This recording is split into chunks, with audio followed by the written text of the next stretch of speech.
O ministro Alexandre de Moraes restringiu o contato do ex-deputado Roberto Jefferson com os advogados, sendo que o Conselho da Ordem dos Advogados do Brasil, a OAB, pediu ao Supremo que garanta as prerrogativas da defesa do ex-parlamentar. A OAB argumenta que a decisão de Moraes viola a prerrogativa da advocacia. De acordo com a determinação de Moraes, o contato de Jefferson com os advogados somente vai poder ocorrer mediante autorização do Supremo. Quase 2 décadas após denunciar o escândalo do Mensalão, o mesmo personagem protagoniza agora o tão comentado episódio dos tiros nos policiais federais. Bom, a gente fala mais sobre esse assunto com o presidente do Instituto Não Aceito Corrupção, o procurador de Justiça Roberto Liviano. Prazer tê-lo aqui conosco. Muito obrigado por aceitar nosso convite. Bom dia, Roberto. Tudo bom? Bom dia, tudo bom? Prazer conversar com vocês também. Semana importante para a história do país e todos nós assistimos estarrecidos a essas cenas ocorridas aí no último domingo. E aqui uma coisa é garantida: a não monotonia, né? Nós não vivemos vida monótona no país, né? E vamos verificar, vamos aguardar aí os próximos acontecimentos que dizem respeito ao senhor Roberto Jefferson, como você colocou, e eu aponto na minha coluna dessa semana no Poder 360, o mesmo personagem que quase 2 décadas atrás foi aquele que denunciou o escândalo do Mensalão, que foi determinante para a queda do todo-poderoso, então, ministro José Dirceu da Casa Civil, agora se torna um personagem protagonista desses acontecimentos aí no último domingo. Como todo mundo sabe, Roberto Jefferson, ele é aliado muito próximo do presidente da República, não é? Aliado próximo, são muitas as fotos entre os dois. O presidente rapidamente veio a público dizer que não havia nenhuma foto entre eles, mas são dezenas as fotos deles juntos. A base parlamentar do PTB tem votado de maneira fiel aos interesses do governo, né? Tanto é assim que Roberto Jefferson se apresentou como pré-candidato à presidência da República, não pôde ser candidato em virtude de condenação criminal, e quem o substituiu na corrida presidencial foi o senhor Padre Kelmon, e que todos nós vimos que nos debates em que ele participou, funcionou como uma candidatura auxiliar ao presidente, né? Então, essa é uma situação, no mínimo, desconfortável para o presidente, que rapidamente, o que não é usual, determinou a ida do ministro da Justiça para o local do evento no domingo, inclusive com um desfecho que não é usual, que foi a não preservação do local, né? Que nós tivemos toda aquela cena chocante. Então, acontecimentos graves, aí faltando poucos dias para as eleições, no domingo, segundo turno da eleição presidencial, e também o segundo turno para as eleições para o governo dos estados, em que as eleições não se resolveram no primeiro. Então, fortes emoções à vista. E é como você disse, né? De monotonia a gente não morre. Cada dia é um fato novo aí para a gente degustar, mesmo que às vezes provoque indigestão. Mas, Roberto, como é que você avalia essa decisão do ministro Alexandre de Moraes de restringir o contato do ex-deputado Roberto Jefferson com os advogados?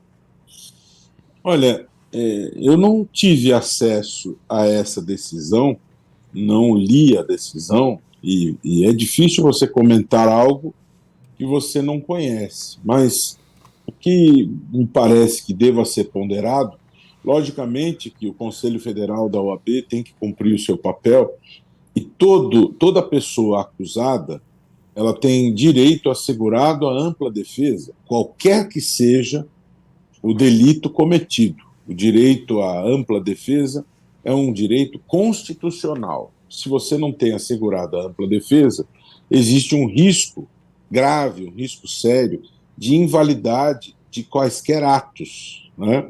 Existe o risco sério, inclusive, e de questionamento da juridicidade da própria prisão. Então, é necessário que se leve em conta esse conjunto de princípios garantidores da ampla defesa, que são princípios constitucionais. No entanto, não se pode desconsiderar também, eu não sei qual é o fundamento, como eu disse, mas não se pode desconsiderar também a gravidade da situação de ter sido a Polícia Federal recebida a tiro pelo senhor Roberto Jefferson. Foram 50 tiros de fuzil, 3 granadas, ou seja, uso de armamento privativo das Forças Armadas, né? Eu não tenho noção de qual foi o fundamento utilizado pelo ministro Alexandre de Moraes, a quem eu muito respeito, se de alguma maneira ele vislumbra algum risco à segurança nacional, porque o senhor Roberto Jefferson, infelizmente, nos últimos anos, tem se dedicado a disseminar o uso de armas, tem se dedicado a praticar atos atentatórios à própria estabilidade democrática, tem ameaçado os ministros. Então, é necessário verificar qual o fundamento disso, né? Porque a ampla defesa e a liberdade de expressão, lógico que são garantidas constitucionalmente, mas nós sempre precisamos nos lembrar que as garantias e os direitos, eles não são ilimitados. Vamos pegar o caso, por exemplo, vamos examinar o caso, por exemplo, de Daniel Silveira. O grupo de apoio ao presidente, o próprio presidente, reagiram fortemente, dizendo que Daniel Silveira foi uma pessoa injustiçada. Daniel Silveira, eleito pelo povo do estado do Rio de Janeiro para representar a sociedade do Rio de Janeiro, democraticamente, vem a público e diz que ele defende a volta da ditadura, ele defende a volta de um sistema que causou a morte de pessoas pelo Estado. Ele defende a ruptura do Estado democrático de direito. Ora, nenhum parlamentar tem o direito de vir ao púlpito, de vir ao plenário, de usar da palavra para defender a morte de mulheres, de defender a morte de negros, de judeus, de quem quer que seja, muito menos defender a morte da democracia, que, aliás, a meu ver, é pior, é mais grave do que defender a morte de certos grupos. Então, a imunidade parlamentar, ela é uma prerrogativa dos membros do Legislativo, sem sombra de dúvida. Ela precisa existir para proteger os membros do parlamento, mas ela não é uma garantia absoluta. O membro do parlamento, ele não é uma espécie de semideus que tudo pode, protegido pela imunidade parlamentar. Por isso é que o senhor Daniel Silveira foi processado por crimes contra a ordem democrática e condenado a uma pena de 8 anos e 9 meses, inclusive com o voto do ministro André Mendonça, que foi indicado pelo presidente Bolsonaro. É bem verdade que ele se posicionou por uma pena menor, mas ele também votou para condená-lo, né? Então, eu estou só estabelecendo esse paralelo porque defende-se de uma maneira inflamada a questão da liberdade. Eu sou um defensor da liberdade, sim, e os parlamentares têm direito à liberdade de expressão, à imunidade, mas esse não é um direito ilimitado, né?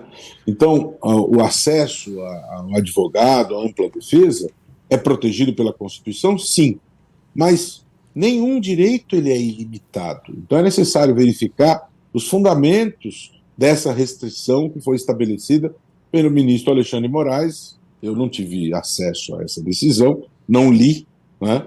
E posso me dispor a examinar isso mais para frente e verificar, né? A princípio, a ampla defesa ela precisa ser respeitada, mas precisamos verificar qual o fundamento da restrição estabelecida pelo ministro Alexandre de Moraes, até porque, por regra constitucional, toda decisão judicial precisa necessariamente ser fundamentada, né? Então, nós precisamos nos debruçar sobre os fundamentos dessa decisão. E aí nós analisamos e, eventualmente, criticamos ou aplaudimos os fundamentos dessa decisão. Perfeito. Doutor Liviano, bom dia, que está falando o Ernesto Marques.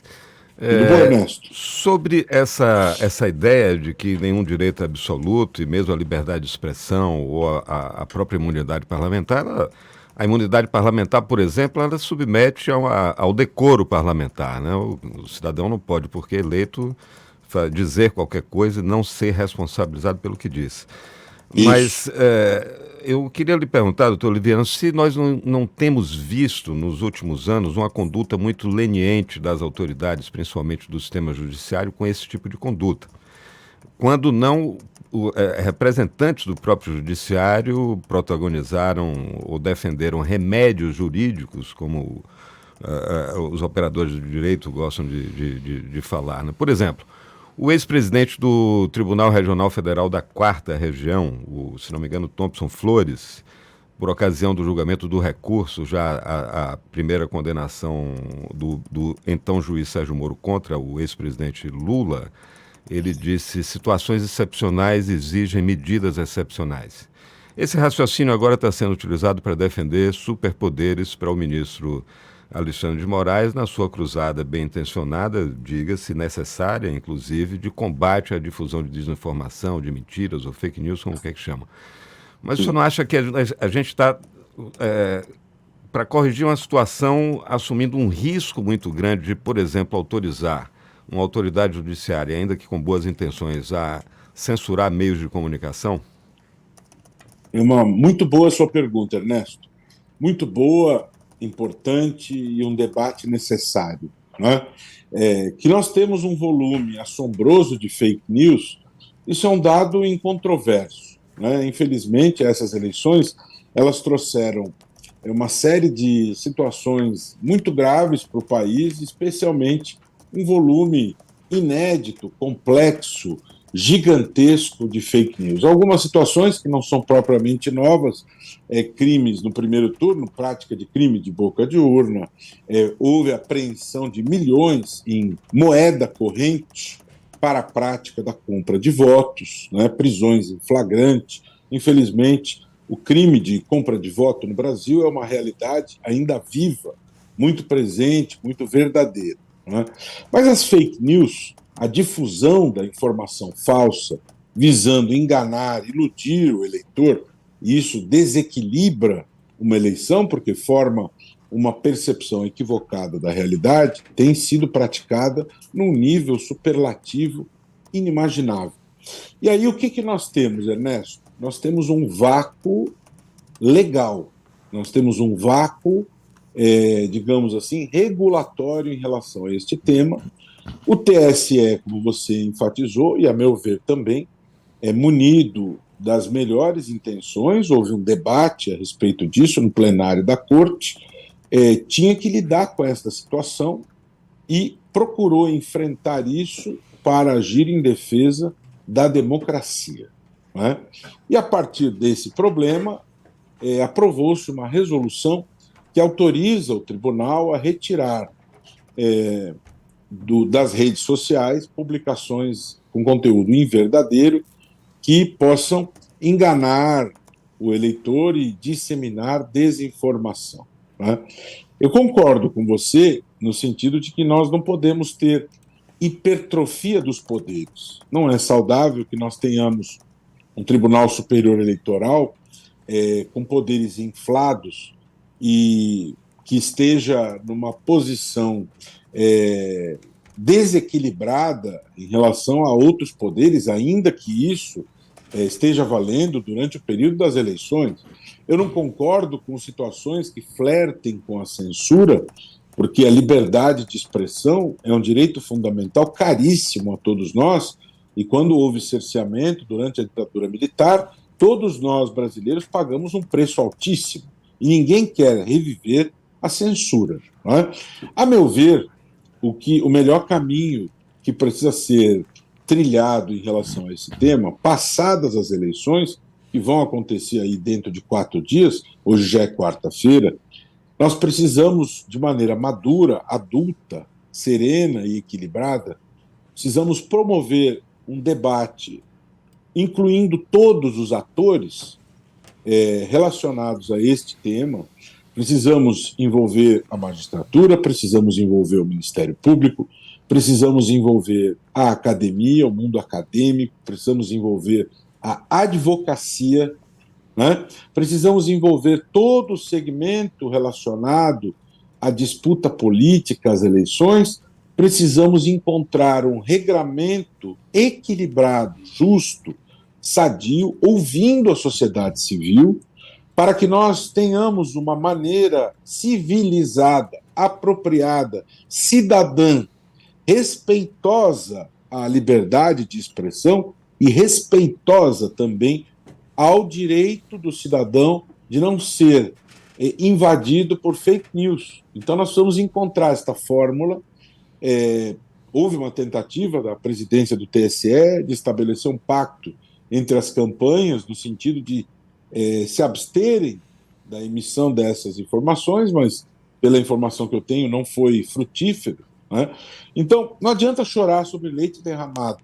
O caminho que precisa ser trilhado é este, né?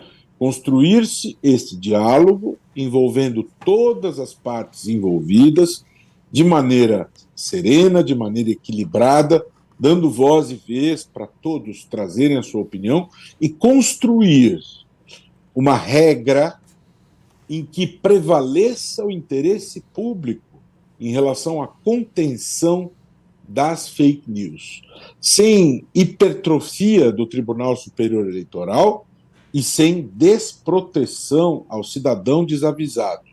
O Brasil é um país em que há um déficit educacional gigantesco, é um país em que, infelizmente, muitas pessoas se informam pelo TikTok, né?